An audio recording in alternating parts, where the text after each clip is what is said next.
Live from downtown Detroit, home of WDIV and Click on Detroit, Local 4 News at 5 starts now. Do not be alarmed. That is the sun shining outside. The local forecasters are in with the forecast for the weekend. And a man dies during an encounter with Dearborn police. We've got some brand new information as state police step in to investigate. But we begin at 5 with one of the most visible state officials during the pandemic stepping down from her post. Michigan's chief medical executive, Dr. Janae Caldoun, has accepted a new position outside government. Dr. Caldoun's last day on the job is set for next week, and her departure comes as we continue to battle this new wave of cases. Mara McDonald live downtown. Mara, no reason given for the departure other than we know that she's moving into the private sector, it sounds like. That's right, Devin. We are told private sector and that she will be releasing details of that in the weeks to come. I'm not sure if everybody at home is aware that even though Caldoun functioned as the state's top doc, she also was still working as a working physician for one of the local health systems around here. The pandemic has not ended. Dr. Caldoun was a regular fixture on TV at the height of the pandemic. In a statement from the governor today, she thanked Caldoun. Thanks to Dr. J's around-the-clock leadership, our state acted quickly with the best available data and science to slow the spread of COVID-19 and save countless lives during the pandemic. Now, before the start of school this year, Caldoun advocated for a statewide K-12 mask mandate, saying it had been her recommendation, but one that the governor and MDHHS so far have opted not to institute. In Caldoun's place, Whitmer is appointing Dr. Natasha Bagdasarian, who is currently the senior physician at MDHHS, but a nationwide search is being conducted. Back here live, Caldoun describing her work for the state during all of this as the honor of her life. We're live downtown tonight. I'm Mara McDonald, Local 4. Well, it has been all-consuming, though, that's for sure, for someone who has another job. All right, Mara, the news of Dr. J's departure comes as the newest coronavirus numbers show us the virus still spreading in Michigan. 6,080 new cases. That's a two-day total, so we're averaging more than 3,000 cases a day. And we've lost another 82 Michiganders to COVID-19. Developing right now, mystery surrounding a death in Dearborn, and it has a couple of Dearborn police officers off the street as a result of an ongoing investigation. Rod Maloney is live right now in Dearborn, and Rod, there are a lot of questions here. Yeah, because you've got an officer-involved death, and it didn't take long for the Dearborn Police Department to hand this off to the Michigan State Police. And so here is the release that they gave us with the information that we know so far. It was Thursday night at 8:30. Dearborn police get an urgent call from the Falcon Inn Motel on Michigan Avenue near Dearborn Heights. The report says that someone yelled, "Call the police," while a white male held a room door shut, preventing someone from leaving. One responding officer spoke with a 38-year-old Livonia man who was, police say, clearly agitated. During that interaction, a struggle ensued, and the man struggling with the officer became unresponsive. The officers on the scene attempted life-saving measures and called for help from the fire department, who did the same. They later transported the man to Beaumont Dearborn Hospital, where doctors pronounced him deceased.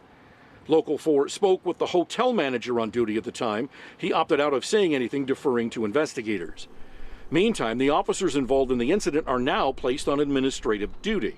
Dearborn Police Chief Ronald Haddad offered his condolences to the deceased man's family.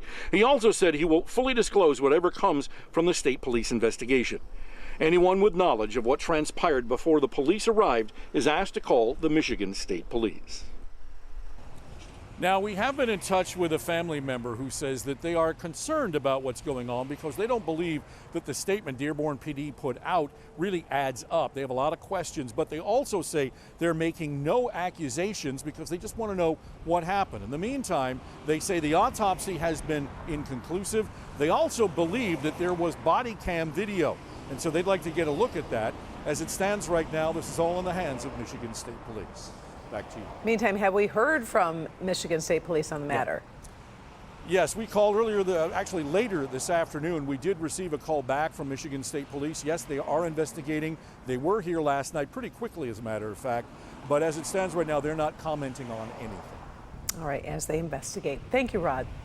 Police confirm the mass shooter at the Collierville, Tennessee Kroger was a third-party vendor of the store. In total, 10 of the victims were store employees, 5 were customers. One customer, Olivia King, died from her wounds. According to police, the gunman, 29-year-old man, died from an apparent self-inflicted gunshot wound. Police chief says it was obvious that customers and workers knew what to do in an active shooter situation. There was run, hide, fight. They secured themselves. I told you yesterday, we removed people from freezers, closets, hiding between pallets of groceries. But they did what they had to do until we could get in there to help them. Investigators say they actually believe they know the motive, though they have not yet revealed what it was. Well, today the CDC director is defending her decision to make frontline workers eligible for a booster dose of the Pfizer vaccine. CDC's advisory panel of experts narrowly voted against including those with a high risk of COVID exposure on their jobs. But Dr. Rochelle Walensky says those workers should have the opportunity to boost their protection. This was a scientific close call. In that situation, it was my call to make. The CDC director says she listened to the arguments on both sides, but felt offering the booster was the right call. In an effort to protect those at greatest risk, our initial vaccine rollout prioritized these individuals, the everyday heroes of our society. Our healthcare systems are once again at maximum capacity in parts of the country. Our teachers are facing uncertainty as they walk into the classroom, and I must do what I can to preserve the health across our nation. Those shots are available now to anyone in the eligible groups who are at least 6 months past their second dose. We have the supply, we are prepared, and we're ready to get booster shots in arms to tens of millions of eligible Americans. That includes people over the age of 65, residents of long-term care facilities, and those 18 and older with underlying medical problems. For now, the booster guidelines apply only to those who receive the Pfizer vaccine. The FDA is working closely with Moderna and J&J to get and process their data as quickly as possible, with the goal of making booster recommendations for Moderna and J&J recipients in the coming weeks. But health officials stress their top priority remains vaccinating the still unvaccinated. We will not boost our way out of this pandemic. Infections among the unvaccinated continue to fuel this pandemic. Now, in case you're wondering, the definition of being fully vaccinated is not changing, at least not yet.